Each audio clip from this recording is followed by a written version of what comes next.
നമസ്കാരം, ഏഞ്ചൽ ബ്ലെസ്സിങ്ങിലേക്ക് സ്വാഗതം.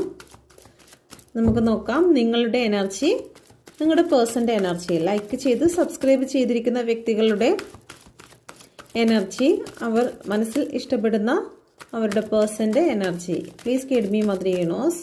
ഇത് നിങ്ങളുടെ എനർജിയാണ് എടുക്കുന്നത്. Please guide me mother universe.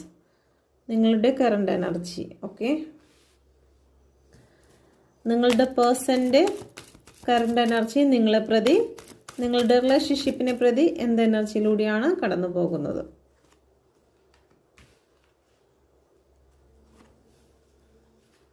Okay, നിങ്ങളുടെ എനർജി നോക്കാം. ദ വേൾഡിൻ്റെ card, 9 of cup, 5 of pentacle. Okay, നിങ്ങളൊരു കംഫർട്ട് സോണിലാണ് നിൽക്കുന്നത്. ഓക്കെ, നിങ്ങൾക്ക് മനസ്സിലൊരു വ്യക്തിയെ നിങ്ങൾ ചിന്തിച്ചുകൊണ്ടിരിക്കുന്നു. ആ ചിന്തിക്കുന്ന വ്യക്തിയിൽ നിന്നും നിങ്ങളിപ്പോൾ ഒരു നോ കോണ്ടാക്ട് സിറ്റുവേഷനാണ് നിങ്ങൾ നടന്നുകൊണ്ടിരിക്കുന്നത്. നിങ്ങളൊന്നുകിൽ അവരെ ചേസ് ചെയ്യുന്നതായിട്ടുള്ള ഒരു എനർജി കാണുന്നുണ്ട്. അവരുടെ ലാസ്റ്റ് സീൻ, അവരുടെ ഫോട്ടോ, അവരുടെ മെസ്സേജ്, അതൊക്കെ റിപ്പീറ്റായിട്ട് വീണ്ടും വായിച്ചു കൊണ്ടിരിക്കുന്ന ഒരു എനർജി കാണുന്നുണ്ട്. നിങ്ങൾക്ക് അവരെ നല്ല രീതിയിൽ മിസ് ചെയ്യുന്നുണ്ട്. ഒന്നുകിൽ ബ്രേക്കപ്പ് ആയിരിക്കാം, അല്ലെങ്കിൽ ലെസ് കോണ്ടാക്റ്റിലൂടെ കടന്നു പോകുന്നുണ്ടായിരിക്കാം. നിങ്ങൾ അവരെന്നുള്ള, നിങ്ങൾ മനസ്സിൽ ഇഷ്ടപ്പെടുന്നതായിട്ടുള്ള ആ വ്യക്തി എന്നുള്ള ഒരു കംഫോർട്ട് സോണിൽ നിന്നും പുറത്തു വരുന്നില്ല. അതിൽ തന്നെയാണ് നിങ്ങൾ നിൽക്കുന്നത്. ഓക്കെ, ഒരുപാട് മിസ്സിങ് എനർജി നിങ്ങളെ പ്രതി ഫീൽ ചെയ്യുന്നുണ്ട്. Okay, please guide me mother universe.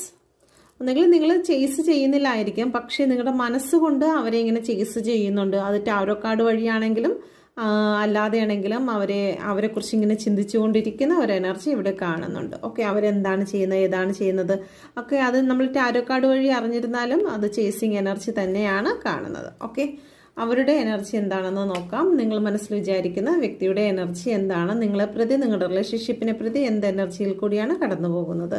അവർ ഒരുപാട് കാര്യങ്ങൾ നിങ്ങൾക്ക് ഹിഡൻ ആക്കി വെച്ചിരിക്കുന്നതായിട്ടാണ് കാണുന്നത്. നിങ്ങളുടെ മുന്നിൽ അവർ യാതൊന്നും തന്നെ ഓപ്പൺ ആക്കി പറഞ്ഞിട്ടില്ല. ഓക്കെ, അപ്പം ചില ക്ലാരിറ്റി നിങ്ങളോട് പറയണം.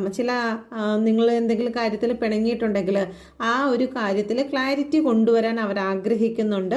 സ്മൂത്ത് ആയിട്ടുള്ള ഒരു റിലേഷൻഷിപ്പ് മുന്നോട്ട് കൊണ്ടുപോകാൻ അവർ ആഗ്രഹിക്കുന്നു. ഇപ്പോൾ സൈലന്റ് എനർജിയിൽ കൂടിയാണ് കടന്നു പോകുന്നതെങ്കിലും അതെല്ലാം മാറി റിലേഷൻഷിപ്പിൽ ഒരു ബാലൻസ് വരണമെന്ന് അവർ ആഗ്രഹിക്കുന്നു. പരസ്പരം സ്നേഹിക്കണമെന്നും എന്തെങ്കിലും വാക്ക് തർക്കങ്ങൾ എന്തെങ്കിലും ഉണ്ടായിട്ടുണ്ടെങ്കിൽ അതെല്ലാം മാറ്റിക്കൊണ്ട് തന്നെ ജീവിതത്തിൽ ഒന്നേന്നും പറഞ്ഞൊരു സ്റ്റാർട്ട് വേണമെന്ന് അവർ ചിന്തിക്കുന്ന ഒരു എനർജി ഇവിടെ കാണുന്നുണ്ട്. ഓക്കെ.